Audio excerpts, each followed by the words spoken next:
ನಮ್ಮ ಕಳೆದ ವಿಡಿಯೋದಲ್ಲಿ ಉತ್ಪನ್ನದ ಅಟ್ರಿಬ್ಯೂಟ್ಗಳನ್ನು ನಾವು ವಿವರಿಸಿದ್ವಿ. ಹೇಗೆ ಅವು ಬಳಕೆದಾರರಿಗೆ ಮೌಲ್ಯಯುತ ಮಾಹಿತಿ ಒದಗಿಸ್ತವೆ ಮತ್ತೆ ಯಾವ ಉತ್ಪನ್ನ ಕೊಂಡುಕೊಳ್ಳಬೇಕು ಅನ್ನೋ ಸರಿಯಾದ ತೀರ್ಮಾನ ಮಾಡಲು ನೆರವಾಗ್ತವೆ ಅಂತ ವಿವರಿಸಿದ್ವಿ. ರಿಜಿಸ್ಟರ್ ಮಾಡಿಕೊಂಡ ವ್ಯಾಪಾರಿಗರು ತಮ್ಮ ಆನ್ಲೈನ್ ಕ್ಯಾಟಲಾಗ್ ಉತ್ಪನ್ನಗಳನ್ನು ಸೇರಿಸುವಾಗ ಅವರಿಗೆ ನೀವು ತಿಳಿಸಿಕೊಡಬೇಕಾದ ಮುಖ್ಯವಾದ ಬಗೆಯ ಉತ್ಪನ್ನದ ಅಟ್ರಿಬ್ಯೂಟ್ಗಳು ಯಾವುವು ಅಂತ ವಿವರಿಸಿದ್ವಿ. ಈಗ ಮುಂದುವರಿತಾ ಕ್ಯಾಟಲಾಗ್ ಹೇಗೆ ಮಾಡೋದು ಅನ್ನೋದನ್ನ ನೋಡೋಣ ಬನ್ನಿ. ಉತ್ಪನ್ನದ ಕ್ಯಾಟಲಾಗ್ನಲ್ಲಿರೋ ಬೇರೆ ಬೇರೆ ಸೆಕ್ಷನ್ಗಳೆಂದರೆ ಇಮೇಜ್ಗಳು, ಟೈಟಲ್ಗಳು, ಪ್ರಮುಖ ಲಕ್ಷಣಗಳು, ಪ್ರಾಡಕ್ಟ್ ವಿವರಣೆಗಳು ಮತ್ತು ಪದೇ ಪದೇ ಕೇಳುವ ಪ್ರಶ್ನೆಗಳು ಒಳಗೊಂಡಿರುತ್ತವೆ.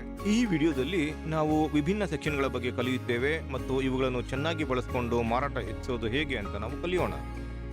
ಇದರಲ್ಲಿ ಮೊದಲಿಗೆ ಉತ್ಪನ್ನದ ಟೈಟಲ್ ಇದೆ.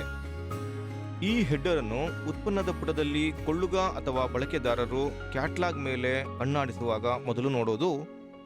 ಸರಿಯಾಗಿ ಹೊಂದುವ ಉತ್ಪನ್ನದ ಟೈಟಲ್ ಅಥವಾ ಹೆಸರು ಇಡೋದು ಯಾಕೆ ಮುಖ್ಯ ಆಗುತ್ತೆ, ಇದನ್ನ ಅರ್ಥ ಮಾಡಿಕೊಳ್ಳಕ್ಕೆ ಸಾಮಾನ್ಯವಾಗಿ ಒಬ್ಬ ಬಳಕೆದಾರ ಹೇಗೆ ಉತ್ಪನ್ನ ಕೊಂಡುಕೊಳ್ತಾನೆ ಅಂತ ನೋಡೋಣ. ಮೊದಲಿಗೆ ಕೊಳ್ಳುಗರು ಬೈಯರ್ ಅಪ್ಲಿಕೇಶನ್ನಲ್ಲಿ ಒಂದು ಉತ್ಪನ್ನಕ್ಕಾಗಿ ಹುಡುಕಾಟ ನಡೆಸ್ತಾರೆ. ಹುಡುಕಾಟದಿಂದ ದೊರೆತದ್ದರ ಮೇಲೆ ಅವರು ಒಂದೊಂದಾಗಿ ಕಣ್ಣಾಡಿಸ್ತಾರೆ. ಪ್ರತಿಯೊಂದು ಹುಡುಕಾಟದ ಫಲಿತಾಂಶದಲ್ಲೂ ಎದ್ದು ಕಾಣುವುದೇ ಉತ್ಪನ್ನದ ಹೆಸರು. ಚೆನ್ನಾಗಿ ಹೊಂದುವ ಉತ್ಪನ್ನದ ಹೆಸರು ಕೊಳ್ಳುಗರ ಗಮನ ಸೆಳೆಯುತ್ತೆ. ಜೊತೆಗೆ ಅವರು ವ್ಯಾಪಾರಿಗಳ ಮಳಿಗೆ ಇಲ್ಲವೇ ಉತ್ಪನ್ನದ ಮೇಲೆ ಕ್ಲಿಕ್ ಮಾಡಿ ಅದನ್ನೇ ಕೊಂಡುಕೊಳ್ತಾರೋ ಇಲ್ಲವೋ ಅಂತ ತೀರ್ಮಾನ ಮಾಡುತ್ತಾರೆ. ಚೆನ್ನಾಗಿ ಹೊಂದುವ ಒಂದೊಳ್ಳೆ ಹೆಸರು ಇಡೋದು ಹೇಗೆ? ಒಂದು ಒಳ್ಳೆ ಹೆಸರು ಅಂದ್ರೆ ನಾವು ಈ ಕೆಳಗೆ ಹೇಳಿರುವ ಪಾಯಿಂಟ್ಗಳಲ್ಲಿ ಕೆಲವು ಅಥವಾ ಇವೆಲ್ಲವನ್ನ ಒಳಗೊಂಡಿರುತ್ತೆ. ಬ್ರ್ಯಾಂಡ್ ಇಲ್ಲವೇ ತಯಾರಕರ ಹೆಸರು, ಉತ್ಪನ್ನದ ಹೆಸರು, ಉತ್ಪನ್ನದ ಐಡಿ ಇಲ್ಲವೇ ಮಾಡೆಲ್, ಉತ್ಪನ್ನದ ಮಹತ್ವದ ಲಕ್ಷಣಗಳು ಇಲ್ಲವೇ ಅಟ್ರಿಬ್ಯೂಟ್ಗಳು ಅಂದ್ರೆ ಕಲರ್, ಅಳತೆ, ಉತ್ಪನ್ನ ಯಾರಿಗೆ ಹೆಚ್ಚಾಗಿ ಹೊಂದಿಕೊಳ್ಳುತ್ತೆ, ಸ್ಟೈಲ್, USP ಮುಂತಾದವು. ಉತ್ಪನ್ನದ ಹೆಸರಿನ ಇನ್ನೊಂದು ಮುಖ್ಯವಾದ ಅಂಶ ಅಂದ್ರೆ ಉತ್ಪನ್ನದ ಬಗ್ಗೆ. ಉತ್ಪನ್ನ ಒಂದು ಕ್ಯಾಶುಯಲ್ ಶೂ ಆಗಿದ್ಯಾ, ಒಂದು ಟೀ ಶರ್ಟ್ ಆಗಿದ್ಯಾ, ಒಂದು ಬರ್ಗರ್ ಆಗಿದ್ಯಾ ಇಲ್ವಾ ಒಂದು ಬಗೆಯ ಗೋಧಿನ? ಗುಂಪಿಗೆ ತಕ್ಕಂತೆ ಹೆಸರಿನಲ್ಲಿನ ಅಂಶಗಳ ಆಯ್ಕೆ ಮತ್ತೆ ಜೋಡಣೆ ಬೇರೆ ಬೇರೆ ಆಗಿರುತ್ತೆ. ಸಾಮಾನ್ಯವಾಗಿ ಹೆಸರು ಇಡುವವರು ಒಂದು ಉತ್ಪನ್ನವನ್ನ ತುಂಬಾ ಚೆನ್ನಾಗಿ ಬಣ್ಣಿಸುವಂತ ಅಂಶಗಳನ್ನ ಆಯ್ಕೆ ಮಾಡಿ ಹೆಸರಲ್ಲಿ ಜೋಡಿಸಬೇಕು. ಇದರಿಂದ ಕೊಳ್ಳುಗರಿಗೆ ದೊರೆತ ಹುಡುಕಾಟದ ಫಲಿತಾಂಶಗಳನ್ನು ಅವರು ಯಾವುದಕ್ಕೆ ಹುಡುಕ್ತಿದ್ದಾರೋ ಅದರೊಂದಿಗೆ ಸರಿಯಾಗಿ ಹೊಂದಿಕೆ ಆಗುತ್ತೆ. ಉತ್ಪನ್ನದ ಹೆಸರುಗಳ ಕೆಲವು ಮಾದರಿಗಳು ಇಲ್ಲಿವೆ ನೋಡಿ. ದಿನಸಿ ಗುಂಪಿನಲ್ಲಿ ಒಂದು ಉತ್ಪನ್ನವಾಗಿ ಗೋಧಿ ಇದೆ ಅಂತ ಇಟ್ಕೊಳ್ಳೋಣ.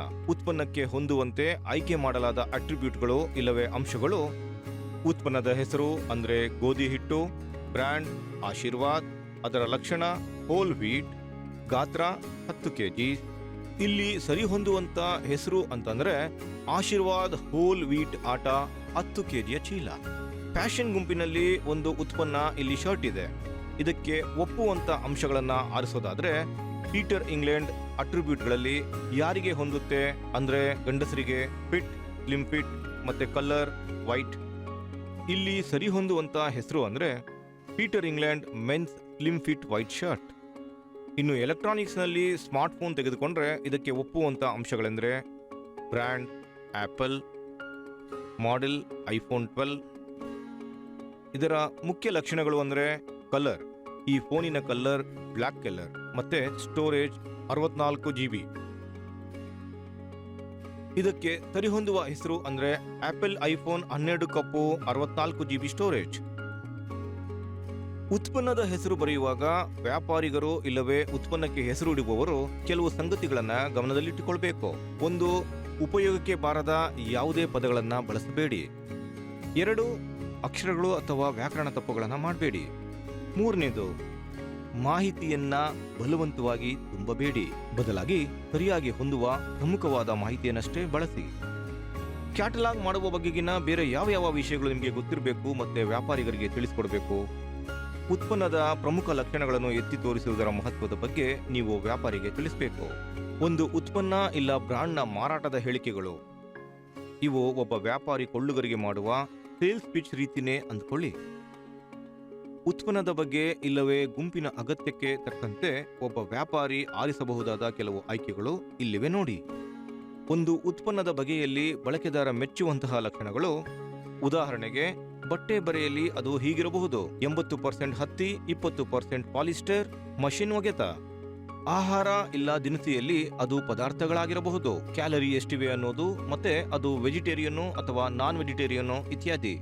ಬೇರೆ ಎತ್ತಿ ತೋರಿಸಬಹುದಾದ ಪ್ರಮುಖ ಲಕ್ಷಣಗಳು ಅಂದ್ರೆ ಅಳತೆಯ ಮಿತಿ, ಯಾವ ಕಲರ್ಗಳಲ್ಲಿ ಲಭ್ಯವಿದೆ, ಬಟ್ಟೆಯ ಆರೈಕೆ ಮುಂತಾದವು. ಉತ್ಪನ್ನಕ್ಕೆ ಎಷ್ಟು ವರ್ಷ ವ್ಯಾರಂಟಿ ಇಲ್ಲವೇ ಗ್ಯಾರಂಟಿ ಇದೆ, ಜೊತೆಗೆ ಫ್ರೀ ಸರ್ವಿಸ್ಗಳು ಇದೆ, ಅದರ ಮಾಹಿತಿ ನೀಡೋದು. ಬೇಕಿದ್ದಲ್ಲಿ ಬ್ರಾಂಡ್ನ ಕಸ್ಟಮರ್ ಕೇರ್ ಕಾಂಟ್ಯಾಕ್ಟ್ ನಂಬರ್ ಇದ್ರೆ ಅದನ್ನ ಒದಗಿಸುವುದು. ಮನೆ ಬಳಕೆಯ ವಸ್ತುಗಳ ವಿಷಯದಲ್ಲಿ ವ್ಯಾಪಾರಿಗಳು ತಯಾರಕರ ಇನ್ಸ್ಟಾಲೇಷನ್ ವಿವರಗಳನ್ನ ಕೊಡಬೇಕಾಗಬಹುದು. ಬೇಕಿದ್ದಲ್ಲಿ ಬ್ರಾಂಡ್ ಸಂಪರ್ಕ ವಿವರಗಳನ್ನು ಇದ್ರೆ ಅದನ್ನು ಕೊಡಬೇಕಾಗುತ್ತೆ. ಉತ್ಪನ್ನದ ಪ್ರಮುಖ ಲಕ್ಷಣಗಳು 4ರಿಂದ 5 ಬುಲೆಟ್ ಪಾಯಿಂಟ್ಗಳನ್ನು ಮೀರಿಸದೇ ಇರಲಿ ಅನ್ನೋದು ನಮ್ಮ ಸಲಹೆ. ಉತ್ಪನ್ನಕ್ಕೆ ಮಾರಾಟ ಮಾಡುವ ಹೆಚ್ಚು ಅಂಶಗಳಿದ್ರೆ ತುಂಬಾ ಮುಖ್ಯವಾದವುಗಳನ್ನಷ್ಟೇ ಎತ್ತಿ ತೋರಿಸಿ. ಸರಿ, ಕ್ಯಾಟಲಾಗ್ ಹೇಗೆ ಮಾಡೋದು ಅನ್ನುವ ಬಗ್ಗೆ ಈ ವಿಡಿಯೋದಲ್ಲಿ ಏನೇನ್ ಕಲಿತ್ರಿ ಅಂತ ಮತ್ತೆ ನೋಡೋಣ. ಉತ್ಪನ್ನದ ಕ್ಯಾಟಲಾಗ್ನ ಬೇರೆ ಬೇರೆ ಸೆಕ್ಷನ್ಗಳ ಬಗ್ಗೆ ತಿಳ್ಕೊಂಡ್ವಿ. ಉತ್ಪನ್ನದ ಹೆಸರು, ಉತ್ಪನ್ನದ ಬಗೆಗಳು ಮತ್ತು ಹಲವಾರು ಅಂಶಗಳು ಆನ್ಲೈನ್ ಕ್ಯಾಟಲಾಗ್ ಮಾಡುವಾಗ ವ್ಯಾಪಾರಿಗಳು ಪಾಲಿಸಬೇಕಾದ ಒಳ್ಳೆಯ ನಡವಳಿಕೆ ಮತ್ತು ಬೇರೆ ಮಾರ್ಗಸೂಚಿಗಳ ಬಗ್ಗೆ ತಿಳ್ಕೊಂಡ್ವಿ.